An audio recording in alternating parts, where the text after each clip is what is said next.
চোখ রাখবো আবহাওয়ার খবরের দিকে। রাজ্যে আপাতত শুষ্ক আবহাওয়া, বৃষ্টি বা তুষারপাতের কোনো সম্ভাবনা নেই দুই বঙ্গেই। দক্ষিণবঙ্গে কুয়াশার দাপট আগের তুলনায় অনেকটাই কমেছে, তবে উত্তরবঙ্গের কিছু জেলায় এখনো কুয়াশা থাকতে পারে। হাওয়া অফিসের পূর্বাভাস, ভোরের দিকে দৃশ্যমানতা কমে যাওয়ার আশঙ্কা রয়েছে। হ্যাঁ, এখন আমাদের পশ্চিমবঙ্গের সমস্ত জেলাতে শুষ্ক আবহাওয়া চলছে।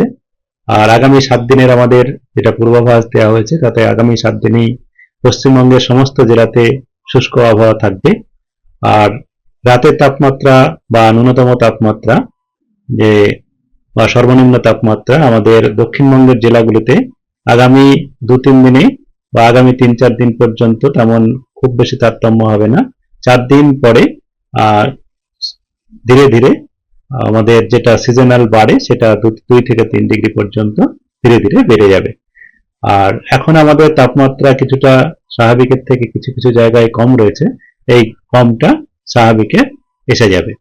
আর উত্তরবঙ্গে তেমন খুব বেশি পরিবর্তন হবে না আগামী 7 দিনে। আর স্বাভাবিকের কাছাকাছি বেশিরভাগ জায়গাতে রয়েছে, মূলত আমাদের উত্তরের 5টা জেলাতে।